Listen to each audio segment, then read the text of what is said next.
तो देखिए, शिवपाल यादव तो कुछ भी कहने से बचते हुए नजर आ रहे हैं। आज बैठक में उन्हें पहुंचना था, बैठक में नहीं पहुंचे हैं। बैठक चल रही है जिसकी हर एक जानकारी सिर्फ और सिर्फ आप एबीपी गंगा पर इस वक्त देख पा रहे हैं। मेरे सहयोगी लगातार बने हुए हैं सपा दफ्तर के बाहर से, जो हर एक जानकारी हम तक पहुंचा रहे हैं। विवेक, अब मैं ये समझना चाहूंगी, शिवपाल यादव नहीं पहुंचे तो उसकी वजह सामने आ रही है, उनकी नाराजगी सामने आ रही है, उनके अपने जो कारण है वो सामने आ रहे हैं। लेकिन पल्लवी पटेल जो कि सिराथू से केशव प्रसाद मौर्य को हराकर विधानसभा में पहुंची हैं, वो क्यों नहीं पहुंची? इसके पीछे क्या कारण समझ में आ रहा है? बिल्कुल इसने लता, देखिए जो भी लोग शामिल हैं बैठक में गिने चुने लोग ही हैं, और पल्लवी पटेल क्यों नहीं शामिल हुई, ये बात हमने वीरेश जी से अभी पूछी। हम दोबारा पूछते हैं कि सर, पल्लवी पटेल के शामिल ना होने के पीछे क्या मैसेज? पल्लवी पटेल के शामिल नहीं होने की वजह यह है कि अपने गठबंधन सहयोगियों के बीच में एक मत राय नहीं बना सके अखिलेश यादव। याद करिए, अमित शाह जब आहूत करते हैं अपने सहयोगी दलों की बैठक, 5-5 घंटे इंतजार करते हैं संजय निषाद, आशीष पटेल, अनुप्रिया पटेल, और ओम प्रकाश जब राजभर थे तो अमित शाह से मिलने के लिए महीने भर चक्कर लगाते थे, तब जाकर अमित शाह मिलते थे। ये बात ओम प्रकाश राजभर भी कहते हैं कि मैं कई चक्कर जाता था, कभी अपने बेटे को भेजते थे, कभी अपने जाते थे, अमित शाह नहीं मिलते थे। राष्ट्रीय अध्यक्ष और नरेंद्र मोदी को छोड़ दीजिए, अमित शाह नहीं मिलते थे। और ऐसे में उनकी पकड़, और एक बार अगर वो लोग बुला लिए ना, तो अगर बोल दिए कि 9 बजे की बैठक है, तो ये सारे सहयोगी दल 8 बजे जाके पहुंच जाते हैं वहां पर, भले दरवाजा ना खुला हो, फिर पहले जाके पहुंच जाते हैं। तो ये अपने गठबंधन पर भारतीय जनता पार्टी के शीर्ष नेतृत्व का पकड़ है, और पकड़ की वजह से वो सारे सहयोगियों को इकट्ठा करते हैं। और सुन लीजिए, अगर साथ में नहीं हो, अगर तुम्हारा विचार नहीं मिल रहा है, तो 1 मिनट भी एनडीए के गठबंधन में नहीं रहोगे। देखिए बिहार में क्या हुआ, वीआईपी पार्टी, मुकेश सहनी जी अध्यक्ष जी, मैंने भी किया था अपने प्रोग्राम में, हेलीकॉप्टर से उड़कर आए थे। वीआईपी पार्टी चलाते हैं, विकासशील इंसान पार्टी चलाते हैं, और वो उसके राष्ट्रीय अध्यक्ष, एक जिले वाले भी राष्ट्रीय अध्यक्ष बन जाते हैं। 4 विधायक थे उनके स्वयं को लेकर, वहाँ एनडीए की सरकार में थे, और ज़्यादा दिमाग उनका इधर से उधर हुआ, और लगे वो फिल्मी दुनिया में रहे हैं, वो तो बड़े बड़े सेट बनाते थे, तो उनको लगा कि मैं जब सेट बना के बहुत कुछ कर लूँगा, तो वो लगे 3-5 करने। तीनों विधायक, मेरे फ़ोन में अभी तस्वीरें आई हैं, जेपी नड्डा के पास बैठे हुए हैं, भारतीय जनता पार्टी में शामिल हो गए और हटा दिए गए। कौन हटा दिए गए? गठबंधन के नेता गठबंधन में चले गए। मुकेश सहनी वीआईपी पार्टी के, विकासशील इंसान पार्टी, हवाई जहाज से उड़ते थे, बॉलीवुड से आए थे, बॉलीवुड के बड़े सेट डिजाइनर कहा जाता है उनको। संजय लीला भंसाली की बड़ी जो फिल्में हैं, चाहे वो देवदास हों और मुन्ना भाई बजरंगी, वो तमाम फिल्में आई हैं, दूसरे डायरेक्टर हैं उनके, उन फिल्मों के सेट डिजाइन करते थे। यहाँ आए और लगे सेट डिजाइन करने। नीतीश कुमार की सरकार में अपने कैबिनेट मंत्री बने, 4 विधायक थे उनके, अपने लेके 3 विधायकों को भाजपा एनडीए ने अपने में शामिल कर लिया। अभी तस्वीरें आ रही हैं कि वो दिल्ली में बैठे हुए हैं जेपी नड्डा के साथ, और वो पैदल हो गए, मंत्री पद से भी हटा दिए गए, और बने रहो आप। तो अपने गठबंधन के सहयोगियों को सम्मान के साथ साथ नकेल, ये जो नाक है ना, उस पर नकेल कसने का काम नड्डा, अमित शाह और नरेंद्र मोदी की तिकड़ी करती है। इसीलिए वो ऐसे रहते हैं, और यहाँ सब बेलगाम है, सब अपने अपने हिसाब से, कोई हवन है, कोई पूजा है, किसी को समय नहीं मिला, कोई शपथ में फंस गया। लगता है पल्लवी पटेल का शपथ अभी भी तक चल रहा है, विधानसभा में बहुत व्यस्त हैं, क्योंकि संगठन जो गठबंधन के नेता अखिलेश यादव, ये अखिलेश यादव हर गठबंधन का एक नेता होता है, एनडीए का भी एक नेता है, और उसके नियम से चलता है। याद करिए, जब अटल आडवाणी का एनडीए था, उसके भी नेता थे, शरद यादव उसके नेता थे।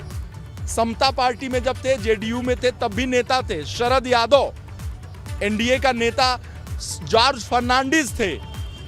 तो एनडीए का गठबंधन का एक नेता होता है, और समाजवादी पार्टी के गठबंधन का नेता अखिलेश यादव।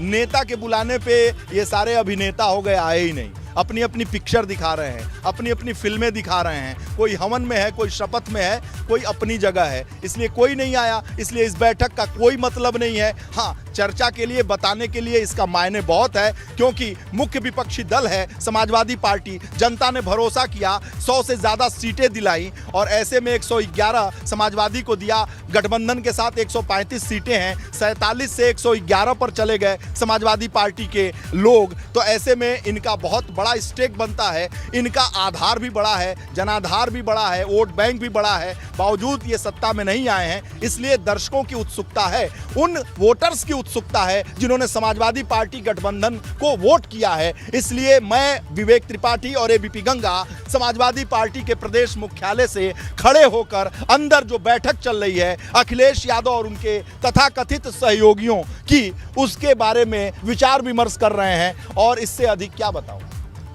इसका मतलब ये है कि सारे गठबंधन के नेता बाहर हो गए और सुभाषपा ही अंदर, यानी ओपी राजभर सारा गठबंधन चलाएंगे। अब सारा गठबंधन ओपी राजभर कैसे चलाएंगे? अखिलेश यादव जब घर में किसी को नहीं चलाने देते हैं तो ओपी राजभर को चलाने देंगे?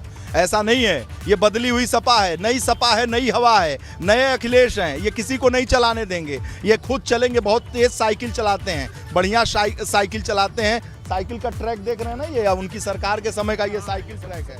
ये जो आपको बम्बू दिख रहा है, ये कोई सामान्य बम्बू नहीं है, ये साइकिल ट्रैक है। पूरे लखनऊ में साइकिल ट्रैक बनवाए थे अखिलेश यादव। बढ़िया साइकिलिंग करते हैं और जिम जाते हैं, फुटबॉल भी खेलते हैं, बैडमिंटन भी खेलते हैं और क्रिकेट भी खेलते हैं। तो वो खुद नेतृत्व करते हैं। इसलिए ओम प्रकाश राजभर बैठक में हैं, शामिल हैं, उनसे विचार विमर्श हो रहा होगा, अपनी बातें रखेंगे। लेकिन ये गठबंधन चलाएंगे अखिलेश यादव। जिसको रहना है रहे, नहीं रहना है अपना रास्ता देख ले, क्योंकि परिवार को भी उन्होंने रास्ता दिखा दिया। परिवार में जितने लोग हैं, कोई विधायक बना? आप बताइए, इस बार समाजवादी पार्टी में कोई विधायक बना? टिकट मांगने वाले 1 दर्जन। परिवार और परिवार के रिश्तेदार, अखिलेश यादव के रिश्तेदार 1 दर्जन परिवार में टिकट मांग रहे थे कि हमें विधायक बना दो, हमें मंत्री बना दो। सबको लग रहा था 400 के पार है, तो इस बार भी हमारी भी भूमिका शिवपाल यादव वाली रहेगी, नंबर 2 वाली रहेगी। हम भी पीडब्ल्यूडी सिंचाई पा जाएंगे। अखिलेश यादव ने परिवार से किसी सदस्य को चुनाव नहीं लड़ाया। यानी परिवारवादी पार्टी होने का जो आरोप समाजवादी पार्टी और अखिलेश यादव पर लगता रहा है, उसके दाग को धुलने के लिए अखिलेश यादव ने किसी को परिवार से नहीं लड़ाया, एक व्यक्ति को नहीं लड़ाया। रिजल्ट चाहे जो हो, तो अखिलेश यादव अपना नेतृत्व करते हैं और अखिलेश यादव डायनेमिक लीडर के तौर पर काम करते हैं। चाहे रिजल्ट जो हो, इसका बहुत परवाह नहीं करते। तो सर एकला चलो कितना आगे चले जाएंगे? अब ये अखिलेश यादव को लगता है कि यही रास्ता हमारे लिए सुगम है, यही रास्ता हमें आगे बढ़ाएगा, यही रास्ता 24 पार करेगा, यही रास्ता 27 पार करेगा। नेता प्रतिपक्ष बन के संघर्ष करेंगे। इसलिए उनको लगता है एकला चलो, अपने कंधे पर भरोसा करो। ज़्यादा मतांतर होगा बहुत लोगों का। ज़्यादा कहा जाता है कि ज़्यादा जोगी मठ उजाड़, तो ज़्यादा जोगी नहीं बनाएंगे। वो एक ही अपने खुद के जोगी हैं और इस पार्टी के, इसलिए मठ को उजड़ने नहीं देंगे। चाहे मठ का जो लग जाए, मठ कितना भी हो, मठ हरा रहे भरा रहे, चाहे उजड़ जाए, लेकिन चलेंगे अखिलेश यादव अकेले ही, एकला ही चलेंगे। तो ऐसे में अपने तो पीछे छूटे जा रहे हैं। कहाँ छूटे जा रहे हैं? शिवपाल सिंह यादव भी चले गए, अपर्णा यादव भी चले गए। भाई 47 वाले अखिलेश यादव समाजवादी पार्टी 111 पे चली गई, गठबंधन 135 पे चला गया। तो वो तो अपने हिसाब से लाभ में है ना। 2017 में तो 47 पाए थे, अब 111 पे हैं, तो लगता है कि लाभ में है। यानी उनकी ये रणनीति सफल हो रही है, उनके हिसाब से सफल हो रही है। तो वो इस तरह का एकला चलो कर रहे हैं। नहीं तो शिवपाल यादव को बुला लिए होते। भाई साइकिल से शिवपाल यादव प्रत्याशी थे, समाजवादी पार्टी के विधायक बने हैं, तो उनको बुला लिया गया होता। ये जो बातें हैं हम लोग करते ही नहीं, बात करने की वजह भी नहीं होती। लेकिन जो मौका है किसने दिया? अखिलेश यादव ने दिया, तो हम चर्चा कर रहे हैं। अगर ये चर्चा कर रहे हैं तो जनता भी सुन रही है। 3 लोगों की सर बैठक हो रही है, इसके मायने क्या है? कोई मायने नहीं है। इसके मायने ये हैं कि गठबंधन लठबंधन हो चुका है और बस सांस ले रहा है।